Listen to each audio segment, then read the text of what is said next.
But yeah, welcome, guys. This is the evening.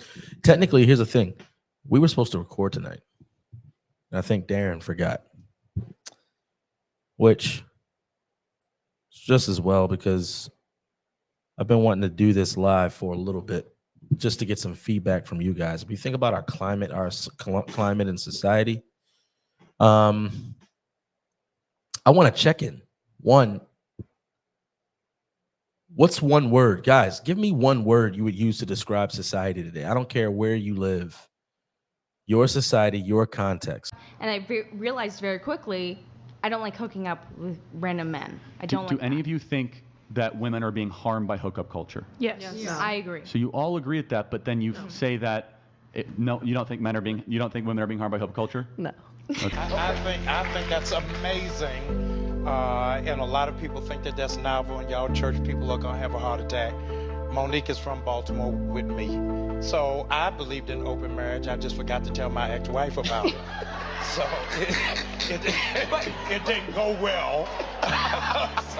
What's one word? I'll think of one. And don't worry if it sounds cliche. I just want your truthful response. One word you would describe society. Yeah,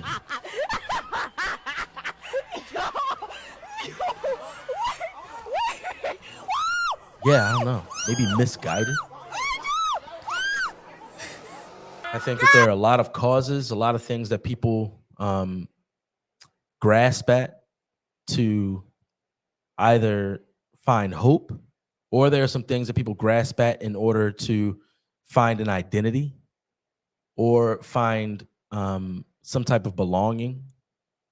I mean, we've seen that time and time again over the last 10 years. A movement starts, some tragedy happens in the world, and commentators go out and they give marching orders to people of how they ought to respond to the tragedy, and they go right ahead and respond to it. And then the response leaves us divided in some type of way. There's a word, degenerate. There's a word. What's up, bro? Yeah, reprobate. Yeah, I know. They're coming to me now. I mean, sheesh, depraved. You know, I thought about this. I preached a sermon, I don't know, probably in the winter time, I want to say, this year. And the sermon was coming out of Luke 14, which is why I want to look at it today with you guys, if you don't mind, just real briefly. Because the context of the passage in Luke 14, Jesus is at a wedding party and he's teaching people, not to be so silly and trying to get a specific seat in the wedding party. And it was very applicable to today. Very applicable. If you saw the thumbnail, the slogan of Black Lives Matter, man, have we been down the whirlwind of that slogan since that slogan. I remember the very first time I heard it, the way that it was being promulgated was that it was the distress cry of somebody who just needed someone to respond to them that they do matter. I could be wrong in that. I don't know, but I'm talking about raw, spur of the moment. You heard it, and it was someone, a distress signal going out to say, hey, we matter too, even if that distress signal was responding to a false narrative. Here's an example. Let's say that somebody turns on the news and they see the George Floyd tragedy and the commentating that happens under the George Floyd tragedy. And so you have the cop that's being described as a racist and that he targeted George Floyd, and that a lot of things happened that didn't happen, and that George Floyd was just this happy-go-lucky citizen who ended up getting his life taken away from him out of just sheer hatred. And then their response, their outcry is, Black Lives Matter too. Even if that distress signal comes from being fed and imbibing a bunch of just malignant lies, I think that the response still ought to be, yeah, you do. But very quickly, we went past that. We went past it to the point where I think if you're in tune with our podcast and if you know where we stand on things and if you're in line with us, then you know that victimhood is being carried today as a totem. It's a baton. In different games as a kid, you used to play certain games and you had to run to a certain base. And if you ran to home base, you couldn't get touched. Or you could play a different type of tag where you carry some type of totem. And if you have that totem, nobody can tag you. You're invincible. And victimhood is a totem. And everybody's vying for it. To carry the totem of victimhood, to be able to say, hey, I'm untouchable. You can't do anything to me. You can't arrest me. You can't fail me. You can't pass over me for this job. Whatever it is, I'm untouchable. Now, unfortunately, because of our, as my boy said, degenerate society, a lot of aspects of these things when it comes down to victimhood, a lot of the different attributes have been conflated and stuffed into what it means to be black. And so as a result, for a time, blackness was untouchable. It's touchable now. Oh, it's touchable because of the border. We got a new black. And there are a lot of black people in the country who are waking up to that reality. So black is touchable. It's still eggshells, but it's touchable. So people have carried around this victimhood thing. We were actually planning on recording an episode tonight on racism in the country, and not in the way that a lot of people want to talk about it, because racism is alive and well. But today's racism is, I would say today's racism resembles Democrat politicians. Now, if you're a Democrat listening to this, one, thank you for listening to it, but hear me out. And I'm sorry, neo-Democrat politicians. Neo-Democrat politicians. See, the old guard of Democrat politicians was very brash, in your face, Jim Crow, before that, slavery. You can never whip these boys if you don't keep you and them separate. I found that out in Birmingham. You've got to keep the white and the black separate. Democrats in the past over hatred calling black people. That's in your face. That's brash. That's explicit hatred and racism. But now they don't call you that. They call you a victim. It's beneath the surface. It's an undercurrent. I remember watching a video of these people at some place in Niagara Falls where the water was still. It was off in a cusp somewhere where the water was still, and there was a guy who was trying to get a little log that he saw in the water, and all the branches were kind of bunched up together. And so he went in to jump and get it. He was just going to paddle to it to get it, to get the log. It was a funny looking log. It wasn't that important. I don't know. But he jumped in to get it. And as soon as he jumped in, he was getting pulled. He was getting pulled. He finally got pulled towards the log. He was holding on to it, but that log was spinning because he's getting sucked down under the water. And his friend, seeing him in distress, jumped in to save him. Even if it was water at rest, the friend who was drowning ended up yanking his friend down with him. And the other friend that went in to save him had to fight him off to save his life. Longer story shortened, they end up just disappearing from the surface of the water until you saw their bodies going down to the waterfall. Why? Because the undercurrent was so strong that it pulled them to their death. And that's the neo-Democrat way that we're seeing things today in society, where you have smooth talking snake oil salesmen who talk in a light voice, say things like, if Trayvon Martin was my son. See, there's an undercurrent to that statement that a lot of people didn't realize. And so the ethnic divide or racial divide, if you follow our podcast, I don't like the word race, but ask me about it, I'll tell you. The divide started during that term. See, before that, the ethnic divide in our country was not where it is today. The fault lines that exist today did not exist before Obama's term. But we miss it. And because that undercurrent was so strong from 2008 to 2016, the moment explicit brashness got into office, you thought that's what created the fault line. And it didn't. And so it's the neo-Democrat kind of culture today that uses niceties with very condescending undercurrents. Very condescending undercurrents. And those who are awake to it can see it. And so those who are not awake to it, what they do recognize is, oh, that victimhood is a currency. I can actually afford a lot of things if I am a victim. Even if I victimize someone else, all I have to do is tell my story of victimhood. And then if they continue to demonize me, I can blame them for demonizing a victim. It's crazy. That's where we are. Now, the world is going to whirl. But there are Christians who believe this. There are Christians who do this. So much so that there are Black American Christians who hold fast to their quote unquote identity as being Black and believe that that identity supersedes who they are in Christ as a sibling, as a daughter, a son, that it supersedes that.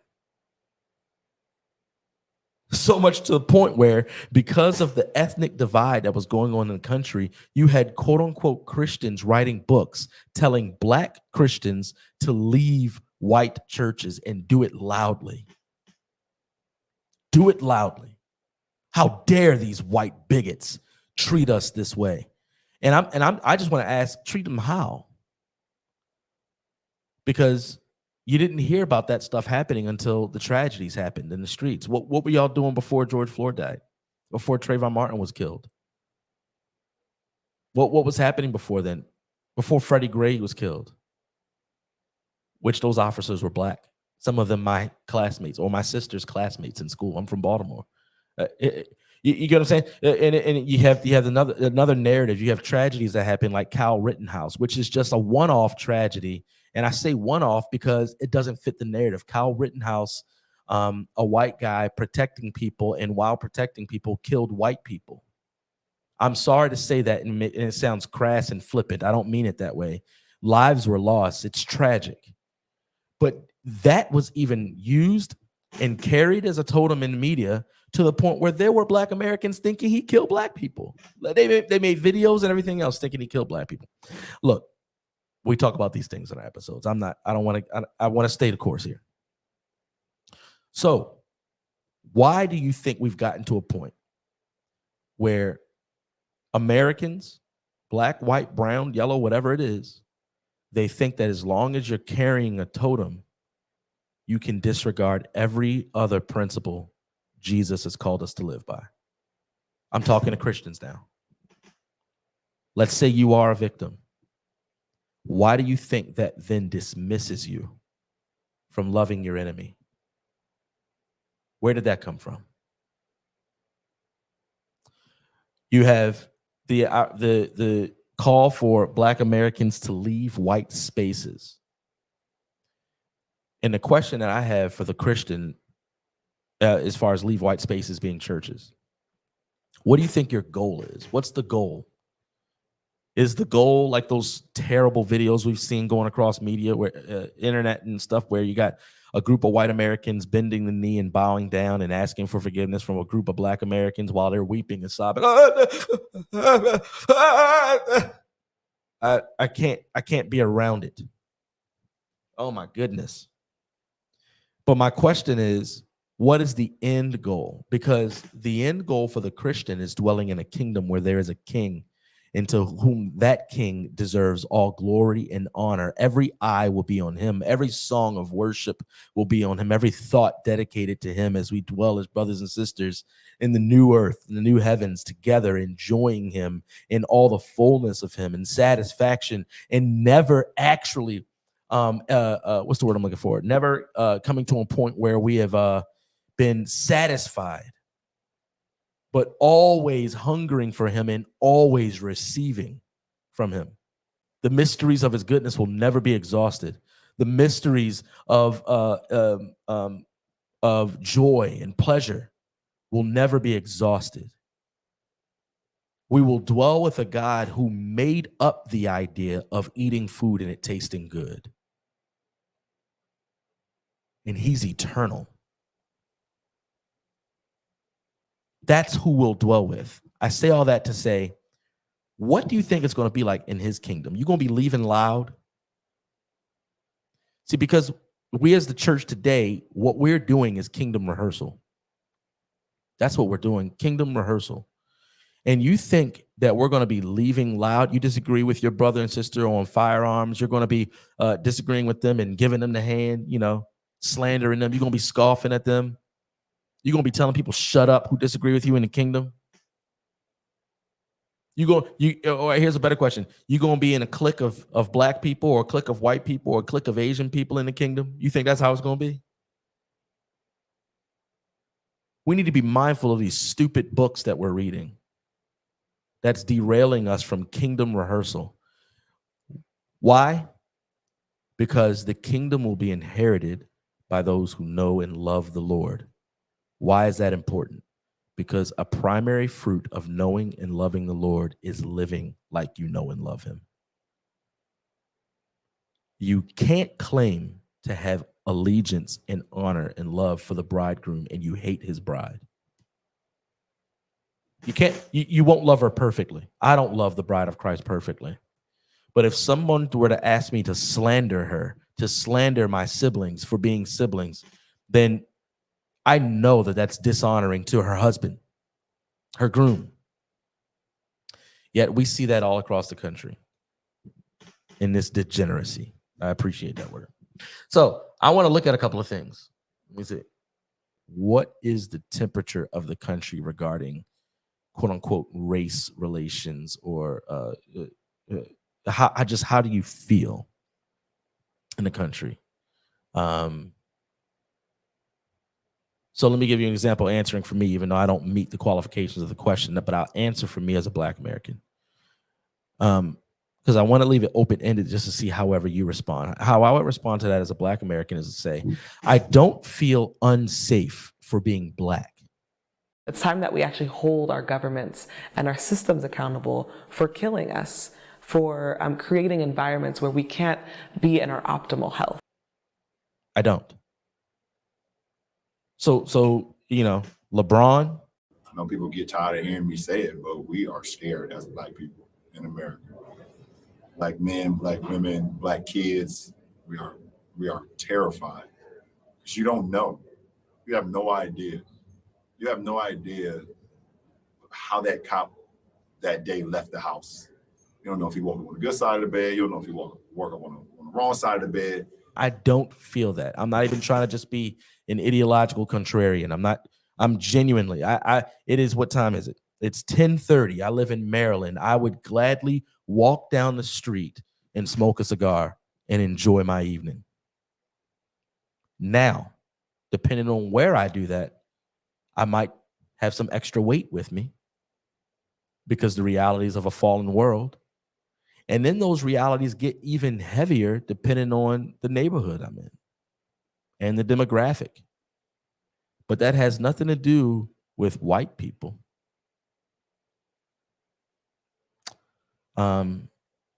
So when it comes down to being Black in the country, once upon a time, you were abused. You were oppressed. And for some reason, that narrative will never leave us. It'll never leave us, to the point where there are millionaires carrying that totem around, claiming to be oppressed. It's disgusting. So yeah, I wonder if I have some people who are willing to comment on that. If you're a white American, if you're biracial, what's your general feeling of the country right now? It's an open-ended question on purpose. I just want to get your thoughts. But I just know that question's not allowed. I feel like in our society today, one thing is for sure: the new Negro is white Christian men. You are the new Negro, whether or not you like it. White Christian men. What I'm going to talk about transcends the ethnic conversation. It transcends the racism conversation. I'm talking about even the conversation of man versus woman, where, if there is no racial dynamic, then it goes to gender. That's the next step down, how women are oppressed by men. And now, from a general sense, that's what I oppose. I oppose that narrative from a general sense. Are men abusive to women in the world? Yeah, of course. They're naturally stronger and they're fallen, degenerate, depraved beings. So yeah, that definitely happens. But what the enemy wants you to believe is that that's a man versus woman thing in general, and women need to stand up for themselves against the patriarchy. Against the patriarchy. And then my question is, for the Christian, what's the end goal? Because God's kingdom is a patriarchal one. Its king is a man. What's the end goal? And I think we need to be very careful when we take up these arms and we carry these banners and these outcries that are worldly in nature. And then we carry them as if we're Christians and therefore justified in carrying them because we're doing what Jesus would do. So I'm going to read this text. Luke 14. Let me make sure that's good to see. Yeah, it is good. Now, this is a parable. And the whole point of knowing that it's a parable means that it doesn't mean that it didn't happen, but it means that whatever is on the surface is not what ought to be. It's not what's being communicated. There's something beneath the surface that needs to be communicated, and that Jesus intended to be communicated. So let me read it really quickly, and then let me tell you why I care about this. Now, he told a parable to those who were invited when he noticed how they chose the places of honor, saying to them, when you are invited by someone to a wedding feast, do not sit down in a place of honor, lest someone more distinguished than you be invited by him. And he who invited you both will come and say to you, give your place to this person, and then you will begin with shame to take the lowest place. But when you are invited, go and sit in the lowest place, so that when your host comes, he may say to you, friend, move up higher. Then you will be honored in the presence of all who sit at the table with you. For everyone who exalts himself will be humbled, and he who humbles himself will be exalted. Now, let me give you the Spark Notes version of that. In explanation. I'm going to take it off. So, what would happen at these banquets and what would happen in ancient Near Eastern culture is it wouldn't be sitting in chairs like this. They'd be sitting on the floor. They'd have like a little pillow type thing, and they'd be sitting on the floor. And they would kind of lean. Now, there would be tables kind of from a certain point in the house, stretching to the back of the house. And the seat of honor was next to the guest of honor. And so what would happen is when you come to the banquet or you come to the dinner party, whatever it is, everybody knew that you had to wash your hands and your feet first. So they would run to get that done. And the moment they finished, they would all clamor and try to run and dive to the seat of honor. And I love the scene here. Jesus, like the picture of Jesus is Jesus kind of sitting at the table, the back table. And Jesus is looking at talking to his table. Like, imagine just being at a wedding and you're at your table and you're seeing all these other tables do stuff. And Jesus is sitting there and he's just talking. He's like, man, look at them. Don't do that. Don't do that. Look, here's some logic for you. The logic of the matter is, you're clamoring for this seat of honor and just hoping that the guest of honor even wants you sitting there. Now, here's what's going to happen. As you clamor for that seat of honor, maybe you sit there. Then that means the person who didn't get that seat will get the next best seat. And then the person who didn't get that seat will get the next best seat. And then the person who didn't get that seat gets the next best. And so you get what I'm saying. And then Jesus is saying, but what happens if the guest of honor, after all that happens, looks at you and says, actually, I want my friend sitting here. Then that means that now that everybody's already seated, you got to get up and everybody's going to watch you walk all the way to the back of the house. That's the logical argument Jesus gave. But that's not the point, because it's a parable. And the point that Jesus is making is that some sober-mindedness is necessary to inherit the kingdom of heaven. That when you think rightly about God, then you think rightly about yourself. And in the kingdom of heaven, there will not be people thinking they deserve to be there. And there are people on this earth right now who talk a lot about what they deserve. I deserve to be in that pulpit. I deserve to be on this stage. I deserve to get justice. I deserve to be in this position. I deserve not to be treated. And in doing that, people are just like they would do at these dinner feasts. They're clamoring for the seat of honor. Everyone look at me. Everyone try to give me some type of dignity because that's what I deserve. I've been through enough. That's the danger of the BLM movement. They use real pain and real evil to carry as a totem to say, now I deserve what I desire.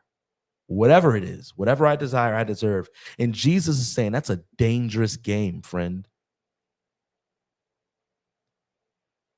That's a dangerous game. Because if you live life thinking you deserve a seat at the table, here's the gamble. You haven't asked what the guest of honor thinks. And so there's going to be a lot of people, because the fact of the matter is the guest of honor is Christ himself. And when he returns, all the people who are clamoring for these positions, let me give you a real one outside of ethnicity. When it comes down to the pastorate, we have the gender feud that the enemy wants within the church, where men and women rise up against one another and they say, no, the pulpit is for us. And then women say, nah, it's for us. Meanwhile, there is a right answer to those. There is no third way. There's a right answer to those. But not no one. What's popular in the conversation is that people aren't concerned with what's been prescribed. What's been prescribed. My interpretation and obedience to the scriptures yields me to believe that the office of pastor inherently is reserved for men. If I had longer, and if somebody want to have a personal conversation, I would then explain how that's not a value judgment. That's an order assignment. It's an order assignment. But I believe that our abdication as pastors and shepherds and teachers, we have abdicated the role to train and disciple people into the beauty of what that means. And so we have then abdicated desire for God's role. We don't even want to hear about what God has created regarding roles in his church. The next best thing the enemy did was therefore go after biology now. We abdicated his roles. So now let's go after we'll abdicate biology. You got men saying, well, but no, I don't want a penis. Women saying, I don't want a uterus. We've abdicated it. But this is the heart that we need to be on guard for.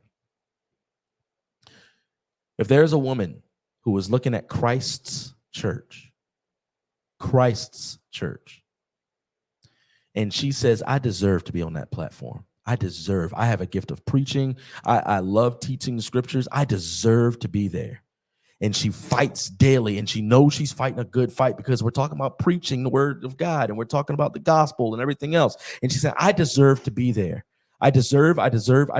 Give me what I deserve. You oppressors are holding back what I deserve. I deserve a seat at this table, and you're not letting me have it. So give me my seat. The danger in that is that when the guest of honor returns, because you haven't been concerned with his desires, that he could look at you in that seat and say, I've reserved this for my friend, though. Can you get up? social justice warrior who with vigor has fought against racism and oppression all the way to the point where you hate your neighbor, and you deserve to hate your neighbor, and you deserve to slander and scoff at your white counterparts or whoever else it is. Get up. That's not your seat. If you deserve, you be there.